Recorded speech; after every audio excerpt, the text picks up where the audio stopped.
Record on this computer.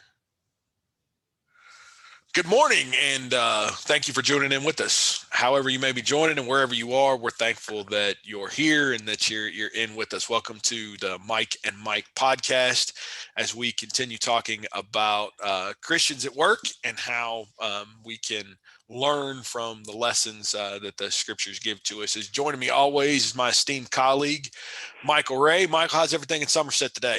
It's excellent, a weekend edition, and I should probably let this go, but the listeners need to know that it's 1:30 Eastern time, and you started with a good morning, and I just think that is fantastic. So I don't know when you rolled out of bed, but hey, good morning, brother. Hope all is well.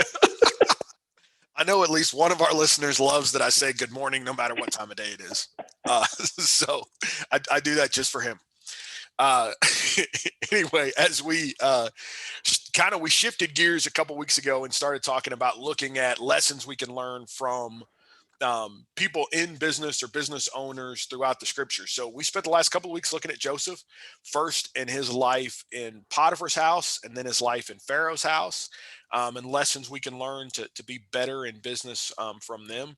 Today, we're going to go deep cuts, and we're going to go to the book of Ruth and talk about Boaz. The book of Ruth, a lot of you may be familiar with Ruth's story and the spiritual lessons of redemption and kindness and mercy that come from there. But sometimes lost in there is Boaz. And as we were kind of looking through this, both Michael and I, it kind of jumped out that Boaz doesn't get enough play, and we need to talk a little bit more about just how good a dude Boaz is.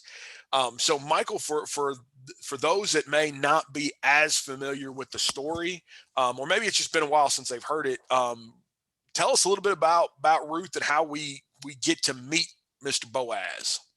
Yeah, Boaz is a good dude, underrated. He's on my all underrated team, I think, on Bible characters, especially after doing a little study in preparation here. So everything we learned about Boaz is from the book of Ruth in your Old Testament. The book of Ruth takes place during the time of the Judges. We're not 100% sure, where exactly we fall here in the time of the Judges. I think there's even some speculation that Boaz may have been another name for one of the judges. I don't want to go down that rabbit hole, but we are in the time of the Judges, and we learn in chapter 1 that there is an Israelite from the land of Judah, Bethlehem, a little messianic foreshadowing in a lot of ways in the book of Ruth. The first one is there's a man named Elimelech from Bethlehem of Judah, and for whatever reason he takes his wife and his sons and moves to Moab, which would have been a foreign country, a little southeast of Judah. They would have circled the Dead Sea, and Moab would have been on the other side there. Not sure what took him that direction. We're not told that, but we know that he goes to live as a foreigner in Moab, takes his Jewish wife, Naomi, and takes his two sons to Moab. They get married to Moabite women. And then unfortunately, father and sons die. And so you've got this touching story that we probably all know in Ruth chapter 1, where the daughters-in-law decide whether to stay in Moab or whether to travel back to the land of Israel with their mother-in-law. One of the daughters-in-law stays in Moab, where she would have been familiar with the land and the families and the culture, and the other kind of leaves everything to go with the mother-in-law. Well, the one that leaves everything is named Ruth, and it's her book. It's named after her. She becomes very prominent in the lineage of Christ, and kind of an example of just affection and even a foreigner recognizing that God working in people's lives. And you get this very familiar and heartwarming story at the end of chapter 1. Your God will be my God, your people will be my people. Where you go, I'll go. Where you die, I die. That Ruth tells Naomi. And so they move back to Israel. And as you can imagine, culturally, two unwed females in the land of Israel in this time, it's a tough go. There's no provider. And we learn a couple of things. We learned in chapter 4 that Naomi's had to sell what property that she did have, or she was trying to sell that property just to try to stay afloat. And we also know that Ruth takes it upon herself to go glean the fields just to try to provide something for her and her mother-in-law. And it is in this gleaning, which we'll talk a little bit about, just picking up the scraps, so to speak. It's in this gleaning that we run into Boaz. And just what very little we do know about Boaz in chapter 2 and verse 1, I'm in the net version, is that he's just a wealthy, prominent businessman. He owns fields. And so he's a landowner. He is a producer of grain. We know that there's multiple crops in play, even in the short book of Ruth. And so he is a man of some means. He's a buyer and seller of land. He's a farmer. He's a producer, and he also has a pretty decent sized staff apparently that works with him in that process. We learn in chapters 2 and 3. And so through providence and good advice of mother-in-law, Ruth ends up in the fields of this particular distant relative, Boaz. And that's kind of where we begin this story about what a good dude Boaz is, and how he treats both his people and how he treats Ruth, and what we can learn from him.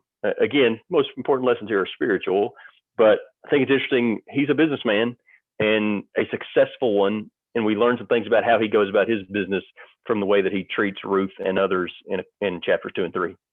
Yeah, there in the English Standard Version, I love the fact of verse 1 says Boaz is a worthy man, and we're going to find out through through our conversations today just exactly all the ramifications of worthy that takes on, because he's as we've said, as good a dude I think as there is that doesn't get enough play. So we want to a couple of things, just some disclosures. You got the accountant and the financial planner. We love disclosures, so let's give a couple of disclosures. One, we are not going to get into the weeds of redeeming property and levirate vows, and there's a lot of goofy stuff that's going on in here. It's some context with the Levitical law, we do want to touch on. So I think sometimes we try to take our 21st century worldview and put it on a time in the Judges. Don't do that. Understand just what the context was. Women could not own property. Women could not really produce for themselves, and they were in a bad spot. They come back and they're, by all intents and purposes, living in a shack, trying to figure out how they're going to make it, because they are absolutely destitute. And without a man, without a husband who can own property for them and be able to help them, they are in pretty bad straits. And so here they find themselves, in this bad spot.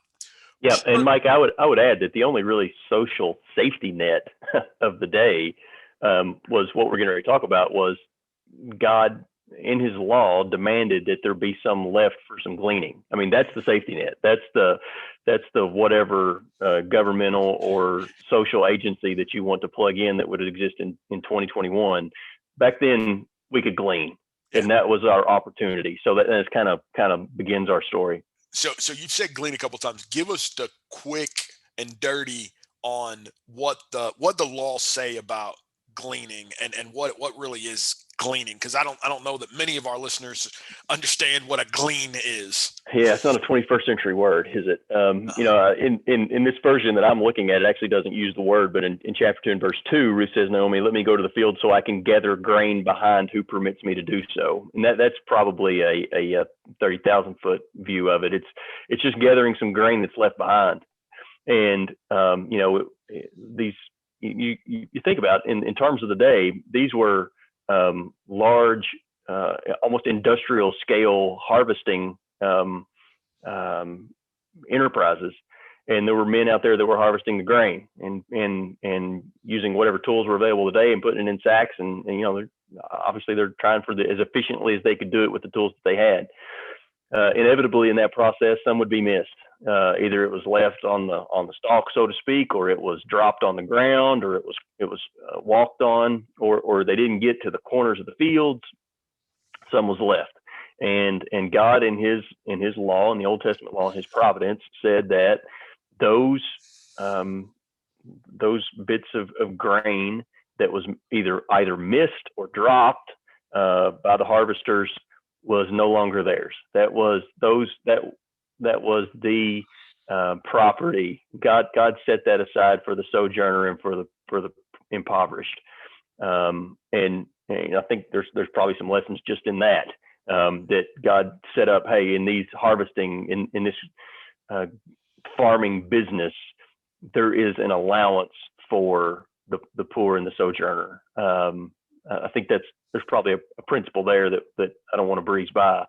And we also know that Boaz took that principle seriously. And so he's a godly man, and he just at the base, we know he's taken that seriously, because before Ruth even meets Boaz, she has managed to have as successful a day as you can have in this gathering up the scraps. She's had that because the people in his employ understood and believed in this law of God. Yeah, and let's remember too from our Old Testament history, the children of Israel didn't always follow the laws, right? The sacrifices and the year of Jubilee and all of those things that were supposed to be there, they didn't always follow that stuff. And especially in the time of Judges, as we remember from the Judges cycle, it wasn't as if because God said it, they actually did it. So I think everyone did what was right in their own eyes, I believe. yes, I think that's the correct quote here. So, but Boaz, a man of God, believed in this, believed in the provisions and the safety net for those poor and foreigners and strangers and sojourners, that he believed in that and believed in God and trusted in God. And I think there's, we may need to come back to this at some point in the future and talk about, the ramifications of not only is there a safety net, but what those that needed the safety net had to do in order to acquire it. And there's just a lot here. For our purposes today, we're going to focus a little bit more on Boaz. So in our introduction to Boaz, he's a worthy man. He's a good guy. And business principle number one that I think we should talk about and that we can take in, because that's what we're doing. We're trying to learn these principles that these successful people did and how we can apply them in our own lives. But business principle number one is Boaz had an outstanding relationship with his staff, employees, coworkers. Here as he comes out, verse 4 of chapter 2, and behold, Boaz came from Bethlehem, and he said to the reapers, the Lord be with you. And they answered him and said, the Lord bless you. That's their greeting in the morning. It's not and sometimes, I think we've all worked for companies like that. When the brass show up, it's, status report. What are you doing? What's the numbers look like? Let's get down to, the what have you done for me lately? But that's not the at all the relationship that they have. He's, I hope you boys are doing good. The Lord bless you. The Lord be with you. And they respond right back to him, in the same. So he has an atmosphere here where I think God is at the center of it, both for his people and for himself. And that's something that is, both taken very seriously, and that those relationships are strong. He knows who they are, and he knows, kind of what's going on out there. What other? I would also note, just along that same line of he seemed to have a good relationship with the folks that worked with him and for him. Down in verse 14, at mealtime, he's eating with them, he's sharing with them. They're sitting side by side. Seemed to be the kind of guy who would know these folks by name.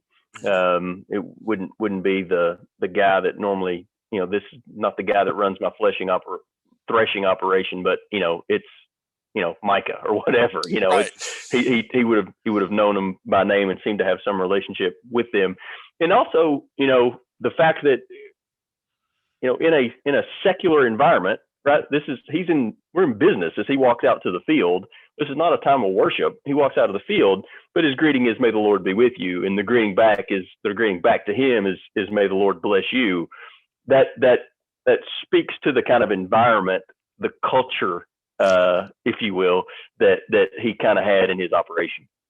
And I think that's that first business principle is know those coworkers that are with you and create that environment and culture, in order to be successful. They looked at, and here's the thing, the principle that we talked about from Joseph, I think is here too, that Boaz's success was based on their work, but Boaz's success was their success too. So oftentimes we as employees, as laborers, what our blessings are, what we do well is benefiting others, is benefiting the top of the house, is benefiting those. And they didn't begrudge him that. They wanted him to be blessed and he wanted them to be blessed. So the better that the corporation, if you will, did, the better the operation did, the better it was for the workers too. And it seemed to be that was the atmosphere, that was the culture, that was the environment that was created, is that everybody wanted to see those things happen. And I think sometimes, we in business begrudge the fact that, look at, they're doing well off of my labor, as opposed to seeing it as a true partnership. And I think that's part of the culture that has to be there. Yeah. So one, the relationship that he had, but two, because of that relationship, Boaz didn't miss any details. So here's the thing, that business principle number two: don't miss the small stuff, because the small stuff's important. Then Boaz says to his young man who's in charge of the reapers. So to Michael's point, this is a big operation. He's got a guy that's in charge of the guys. So middle management. We got middle management here. So he goes to middle management and says, whose young woman is this? So I want you to think about how big this operation is, how many people they got out there. He notices that there's a new person out there gleaming. There's a new person that's out there working in the field. And he says, who she belong to, what's her story, what's going on here. And it's not, and I think sometimes we get this idea, he's not coming to question them about what they're doing, right? Like, hey, who's letting this person out there? He's coming because he's genuinely interested. And I think we know that based on the answer that we get. So listen to the answer. She is the young Moabite woman who came back with Naomi from the country of Moab. She said, please let me glean and gather among the sheaves after the reapers. So she came, and she has continued from early morning until now, except for a short rest. So he doesn't say, she's just some old poor girl from town. He knows her story. This is the Moabite woman that came back with Naomi. The story of Naomi and Ruth has gotten out in town, or at least has gotten out back to this guy who is making sure that now Boaz knows about it, that he knows what's going on, knows who she is.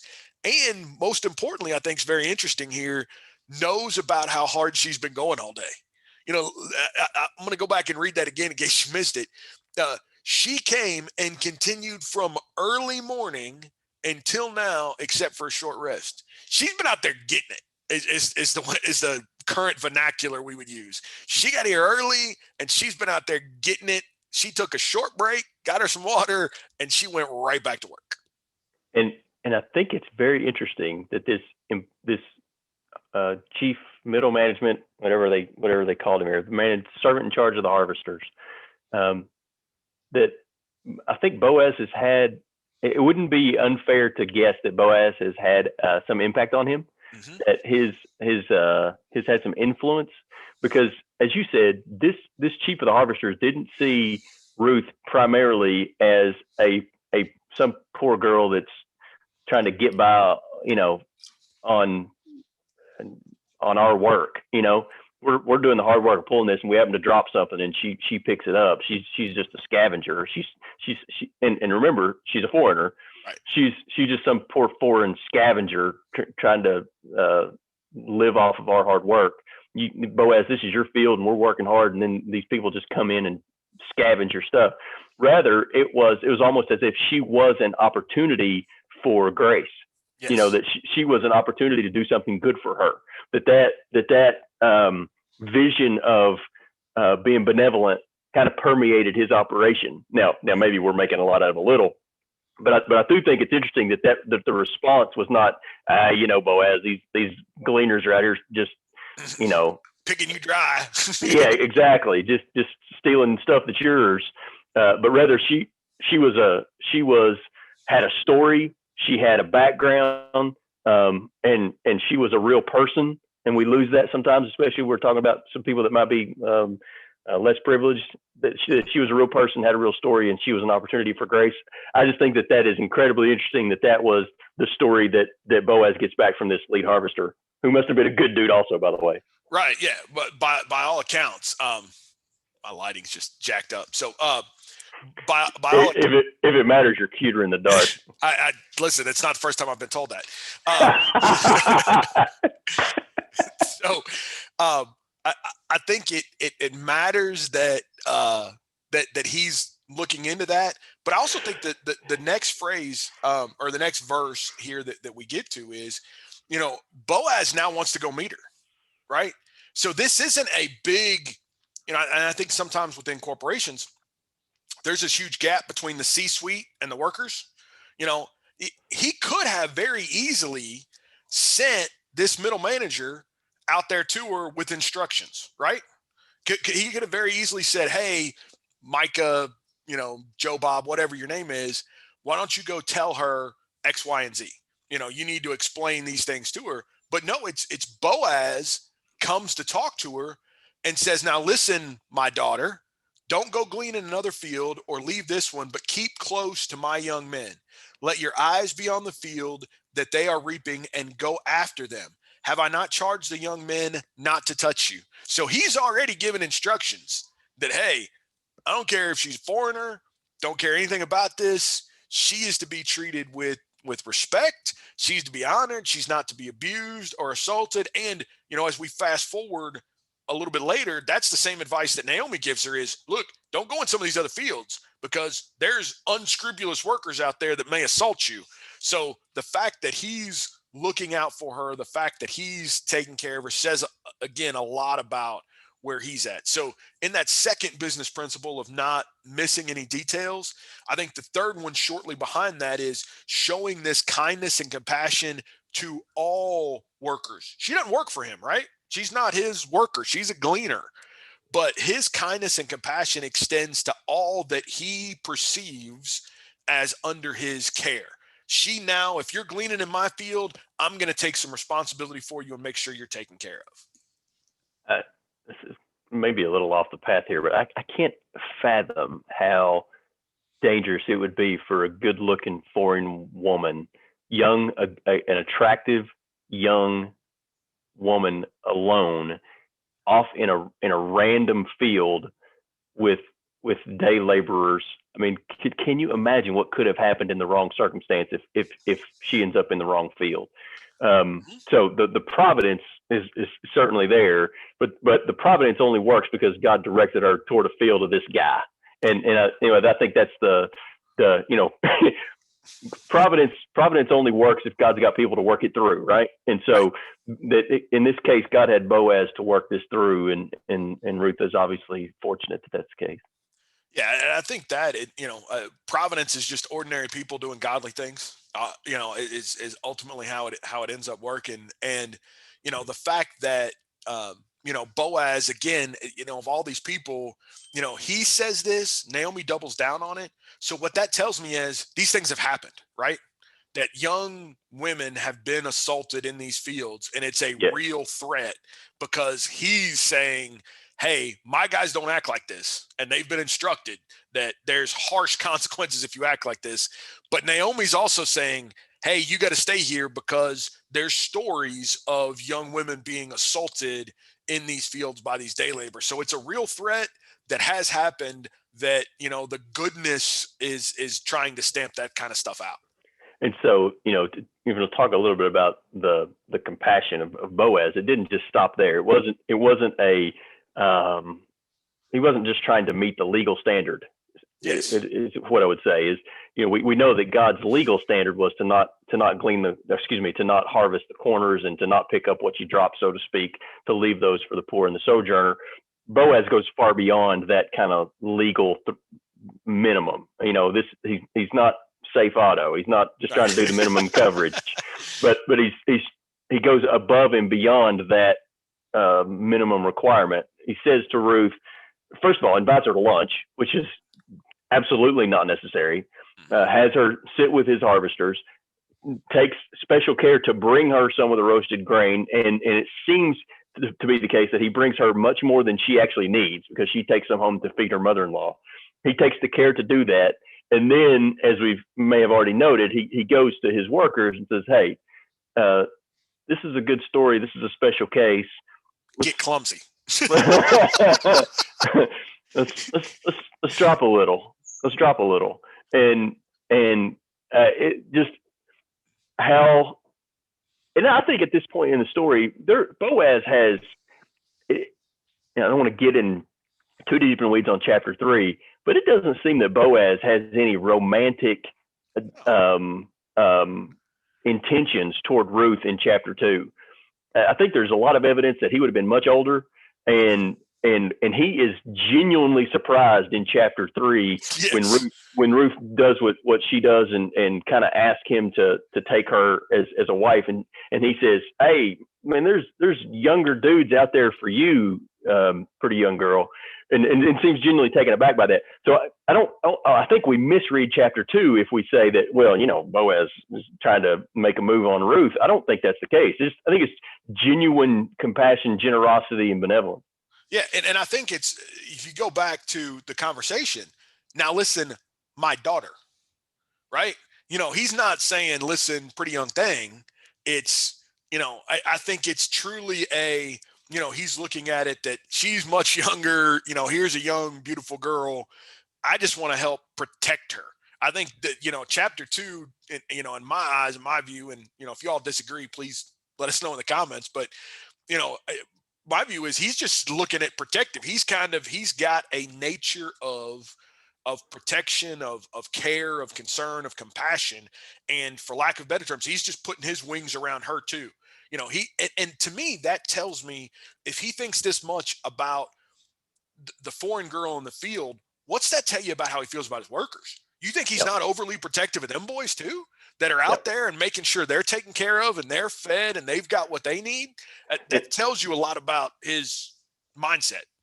And I would say, you say for his boys, but we're also told, I think in chapter 2, that he also had women in his field also, and Right. and they were part of that, and he told Ruth to stay close to them.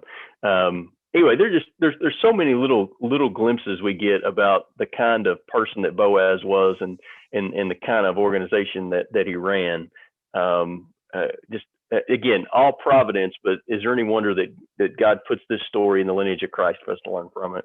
Right. And is there any wonder that this is the guy that gets blessed, right? It's not the guy that's running the slum field, right? It's not the guy with the, workers that are abusing young women. It's the guy that's doing it right. And I think that's the thing. What we saw from Joseph, I think what we see here from this story as well, is that they're blessed because they're doing godly things, right? That when we do things the right way, that's where the blessings come from. So I think that's important here too. That we have, doing the right things leads to the blessings. So I want to go back to the meal too, because I think that's significant, and I'm going to call that, business principle number 3 here, is that the fact that there's not a great separation between the top of the house and the workers, I think is significant. He's not in the executive dining room. He's not eating up at the house. By all intents, they're eating right here in the field, right? They're coming back out of the field. There's roasted grain. There's some kind of, lunch that's prepared. And to Michael's point earlier, he gave her a couple of big spoonfuls on that plate, that he made sure, and I'm convinced, reading into the text here a little bit, if you'll give me a little leeway, that it was intentional, that he knew, I'm going to give you more than enough so that you got some to take back home. That it was his way to not only provide for Ruth, but also for Naomi, at this, he knew he was feeding 2 people. Yes. And I don't know if this is an additional point or kind of alongside that one, Mike, but I think even when you get down into chapter 3, and you kind of get, I don't want to get lost in the sauce of what all the uncovering of his feet and that gets pretty deep into Levitical law. But what I do know is the reason that Boaz was there alone is that he was threshing grain, and that is not something I've ever done. I'm going to bet it's something you've never done. That from what I know about it, it doesn't seem like he's pushing a pencil here. Like this is real work. This is in some measure crushing the grain, and then it's tossing it in the air and letting the chaff blow away, and what falls is the grain. And this is hard. This is labor. This is hard labor. And we've already talked about what kind of organization he has, but he's doing this himself in chapter 3 by himself, which I think is interesting. So a couple of things there. He's not too good to do it. He must love what he does, and he's out there doing it. I think that again speaks to him. Right, and to the point, time of day too. He's doing this well into the night. Yeah. Right. He ends up passing out exhausted at the end of the night after working hard and late. So, I think that's another one of those principles. Not only was he not away from them, but I'm going to call that business principle number 4 is never get so far away that you're not doing the work that you're asking others to do. If you're a manager and you've got people underneath you, you should be doing that work, and not necessarily that it's your job to do their work every day, but to work alongside them when things are short, when things are tight. I think it makes a big difference. It has in my career. I know it has in Michael's from other stories we've shared together. But when you're out there working alongside the people, when things are tough and they know that you're not afraid to pick up a broom and sweep a floor with them, you're not afraid to take out the trash, that you're not any, for lack of a better term, better than the common worker is, that goes huge in morale. I think that goes huge in the belief in your workers. I think that goes huge in the team concept. All of those things are massive business principles, and we see them alive and well and working in Judges, and I think they work today. Yes, and that that I guess that one was the one that even more than everything else we've talked about jumped out to me. Is I'd read that account in chapter 3 many times, and you kind of you most of the time you hear that story from Ruth's perspective and everything that was going into what Ruth was doing there, which is significant, and all of the respect and the chances that she was taking there, and there's a great story being told from her perspective. There's a story also from Boaz's perspective. And that story is he was working hard as an older guy. He's working hard late into the night, doing what he loves in his own occupation. And we've talked about all of the compassion and benevolent things. I think we also get the lesson there that he's a hard worker. And to your point, he's doing the grunt work. So point number 5, and this, as far as my notes go, this is the last point we've got that I think is significant too. So not only do we have him working hard, but he also rewards hard work. And his workers is working hard. And listen to, remember Ruth's story here from earlier. The worker says she came in early and has worked till now except for a short rest. Now that's before lunchtime, right? Then they have lunch together. But I want to skip down to 17. So she gleaned in the field until evening. Then she beat out what she had gleaned, and it was about an ephah of barley. And she took it up and went up to the city, and her mother-in-law and showed her mother-in-law what she had gleaned. And then she brought out and gave her the food that she left over from lunch after being satisfied. And, and then they go into the story of, mother-in-law's like, all right, where'd you do this? What all happened today? But you see how hard she worked.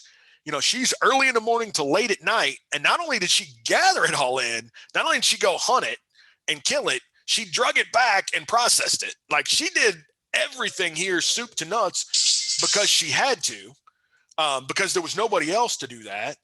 And he noticed that, it's in this story because he knows all those things that are going on. And, as we get into chapter 3 and we get into that story where they're having conversations back and forth and she's, appealing to him, the work that she's done, how hard she is, that's rewarded. That's what found favor in his eyes, is she's not out there as some helpless damsel in distress. She's out there doing everything she can, not only for herself, but for her mother-in-law that, back to chapter 1, she didn't have to. Correct. Two things just off of that real quick. My version would say that what she gathered in that first day was 30 pounds of barley. So trying to take that, measurement we may not be familiar with and convert it into something that we can. So this attractive young foreign woman is hauling around 30 pounds of barley all day. So that, again, and then processed it. And to your point, correct. And then also, and I think you made this point, but just to expand on it, it wasn't like that she did this one day and Boaz was impressed, and then the next day she finds him in the threshing floor. If you look at the end of chapter 2 and verse 23, that she gathered grain until the end of the barley harvest as well as to the end of the wheat harvest. There were many months of her doing this every day, and I think that, again, if we just think about the first day where Boaz is kind to her, we kind of missed the point that Ruth was after it day after day. And so that, we're talking primarily about Boaz here, but that principle is pretty good too. And that's what Boaz saw, and to your point, rewarded. Ruth was after it I'm sure Boaz, being someone, as we already noted, worked hard himself, appreciated that. Yeah, and I don't think it was missed. Again, we sometimes one of the worst parts about Bible study is we assume that the next verse happened, immediately thereafter, right? That these things, that there's not time between all of them. But, if you read carefully here, you see that, from, chapter 2 is, maybe 3 months, 6 months of day in, day out grind before we get into chapter 3, that she's out there with these workers. They're being clumsy. This isn't just he's not telling them to be clumsy one day. That this is now going forward. This is months of this. So one of the things here too, and I'm going to slide in this other point. Being overly generous is never a bad thing, right? That this wasn't just hey boys, let's slip her a little extra grain today. He was overly generous. So if we want to get into maybe the business schools that you and I have been to that say you don't leave margin on the table, you don't walk away from these deals here, but rather you've got to maximize your crop yield and maximize what you can get out of these things. Boaz left a lot of money on literally on the ground. Oh, you got no sound. You have to flip microphones, I guess. All right, so we've lost Michael in some technical difficulties. So while he's playing with that, but I think it's again here it's important, it's significant that he's leaving this behind. His generosity cost him something, and that's one of the principles that we learned from grace too. Grace costs the forgiver, not the forgiven. Now, while the forgiven has to do something, Ruth wasn't laying around waiting for Boaz to bring her grain and waiting for Boaz to feed her and waiting for Boaz to take care of her. She was out working after these things. She was out, doing her part that's here. But Boaz went through some cost and gave up profits, and his men that worked for him gave up profits in order to not only take care of her, but I think, we missed this too. There are others out there gleaning. She's not the only one. There's others out there in the field that are gleaning alongside her. Others of these women that are working that, she's, one of. And I think it's important. She stands out, but the fact that he is, giving up or allowing these profits to wash off. You any better sound wise? Okay. There you are. I'm not sure. You tell me. Yes. Yeah, you're welcome good. back. Sorry about that. Lost my headphones there. So yeah, I think those points all make sense. And the punchline here that we have alluded to several times, but I think we all the way at the end of the book of Ruth in chapter 4 at the end of the chapter, it's not insignificant or how why did God choose this field to push Ruth toward, and why does the book of Ruth, this story about this foreign woman and this benevolent good business person, why does it land in the middle of our Old Testament? Well, it's because that if you follow from verse 18 to verse 22, we're a few generations away from David. That's why. And so Boaz fits into that. So what is it? Boaz would have been David's great grandfather, right, or great great grandfather. And why is that? Why is this in our Bibles at all? Is it fits into the salvation story through the lineage of David in the lineage of Christ, and so it's not completely far fetched to say that Boaz, the principles of in his enterprise and his business operation, the culture and the care that he took for others, and all those business principles and the things that we're supposed to learn from him, because they're a part of his life and a part of his business, God in his providence made him part of the whole redemption story. That's pretty phenomenal, the impact, the bigger picture impact that he had, just because he was a good dude and he ran his business the right way.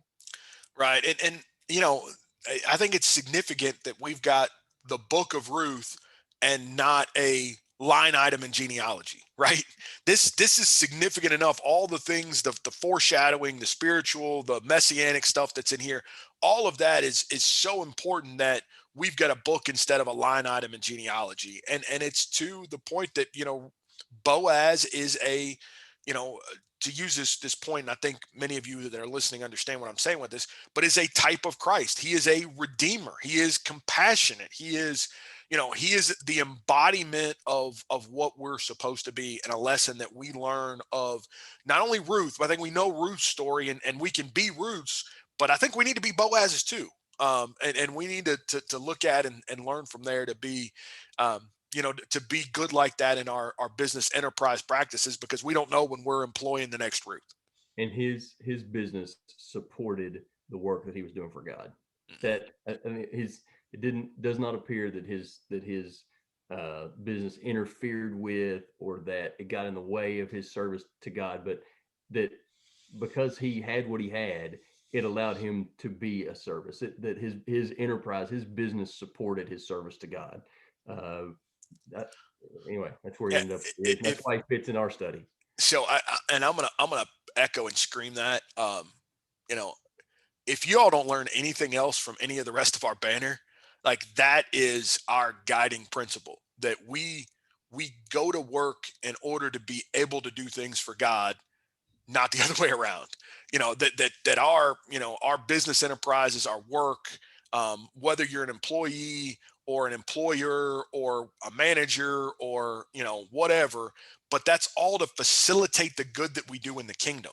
Like, we are trying to accomplish goals in the kingdom, and if we can keep that focused and understand that all this business stuff, the money, the resources, the blessings, that's a funnel to be able to help us do things and not a bucket to store it in, we're going to be a lot better off. So that's what, you've heard us use that term, a funnel. I don't even remember who you stole that from, Michael, because I know I got that from you, but that idea of being a funnel, and if there's not a better funnel in scripture than Boaz, then I'm all ears, because that's just screams what we're supposed to be doing. Yep. Underrated. So good study.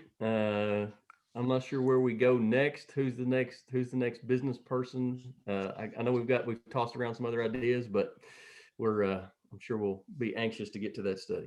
Yeah, we'll look for some more, and you all can, again, if there's anybody you all can think of as you're listening to this that you want us to approach, please leave them in our comments, call or text or email me or Michael, and we'd be happy to add them in. But we want to kind of mix in some of these, as I said in the beginning, some of these deep cuts of guys that I think are in here and that are significant, as well as some main characters that you all know real well.